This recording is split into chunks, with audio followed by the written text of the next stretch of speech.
नमस्कार, आप सभी का स्वागत करती हूं भारत 24 पर। मैं हूं आपके साथ पूर्णिमा मिश्रा और वक्त है दहाड़ का।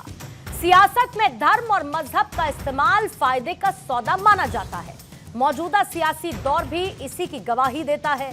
हिंदू हो या फिर मुसलमान, दोनों के धर्मों को पॉलिटिकल टूल की तरह इस्तेमाल किया जा रहा है। राजनीतिक नफा नुकसान के चक्कर में नेताओं की जुबान जहरीली होती जा रही है।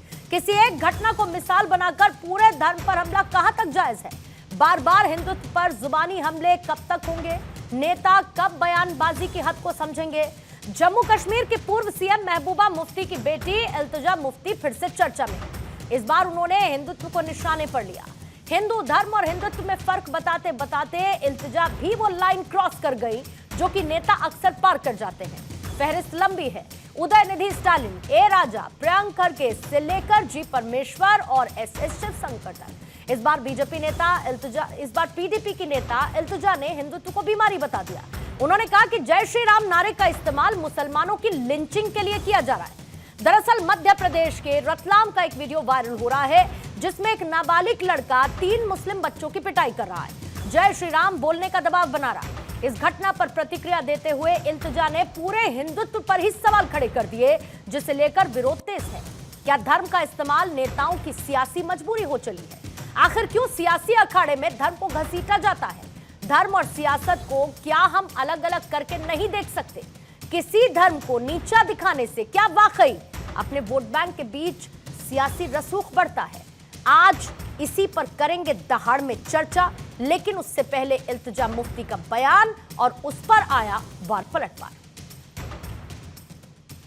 डंके की चोट पे कहती हूँ कि आजकल जय श्री राम, जिस आप राम राज्य की बात करते थे वो राम राज्य का नहीं है। जय Shri Ram is a slogan that's bin associated with lynchings. जब आपको किसी मुसलमान बच्चे की पिटाई करनी है, आप ये स्लोगन यूज करके उसकी पिटाई कर रहे हैं। सो इट्स वेरी शेमफुल कि हिंदुइज्म जो रिलीजन है आप उसको डिस्टॉर्ट कर रहे हैं। और मैंने हिंदुत्व को क्रिटिसाइज किया और मैं डंके की चोट पे कहती हूँ कि हिंदुत्व एक बीमारी है और इस बीमारी का इलाज हमें करना पड़ेगा।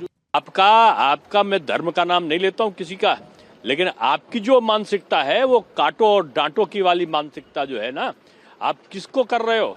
आप दमिश्क को देख रहे हो, सीरिया को देख रहे हो, आप लेबनान को देख रहे हो। किसको आप आदर्श मानते हो? अपना जिसको आदर्श मानते हो वहां चले जाओ। आपको भारत ऐसे सहिष्णु देश में जहां पर हिंदू सबको समाहित कर लेने वाली भावना रखता हो, वहां पर मैं समझता हूँ आपको रहने का अधिकार नहीं है। बिल्कुल। देखिए, जो भारतीय जनता पार्टी का और संघ परिवार का हिंदुत्व है या सावरकर का हिंदुत्व है, वो लोगों के अंदर नफरत और घृणा पैदा कर रहा है। हिंदू धर्म के बारे में एक गलत उसकी छवि पेश करने की कोशिश हो रही है। एकलौती महबूबा मुफ्ती, इल्तिजा मुफ्ती की बात नहीं है। हिंदुत्व को किस प्रकार से आईसिस, बोको हराम, कांग्रेस ने कहा, सनातन समाप्त करने की बात डीएमके ने की। सनातन बीमारी है, हिंदू धर्म धोखा है, रामचरितमानस पोटेशियम साइनाइड है। और राहुल गांधी ने तो कहा था राम मंदिर प्राण प्रतिष्ठा नाच गाना होता है। तो इसका मतलब साफ है कि इनके पूरे अलायंस में केवल वोट बैंक का लेना है वोट, इसलिए करो हिंदू आस्था पर चोट। ये इनका स्टैंडर्ड ऑपरेटिंग प्रोसीजर बन चुका है। क्या किसी और धर्म के विषय में ऐसा बोला जा सकता है? आजकल ये बात सही है कि जय श्री राम का नारा भीड़ को इकट्ठा करना और भीड़ को उकसाने वाला हो गया है, जबकि ये मजहबी नारे हैं। मजहबी नारों को मजहबी इजलास में मजहब के तौर पर लगाया जाना चाहिए, वो बेहतर होगा। मगर अब ये नारा सियासी एतबार से लगाया जा रहा है और इसी नारे की वजह से संभल में फसाद उत्पन्न हुआ।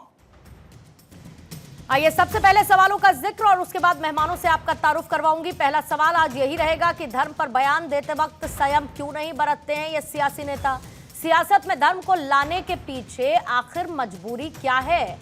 धर्म के नाम पर सियासत क्या सभी दलों का एजेंडा है? एक घटना को लेकर पूरे धर्म पर हमला आखिर कितना सही है? पांचवा सवाल कि क्या हिंदुत्व पर हमला इल्तिजा की सियासी मजबूरी है?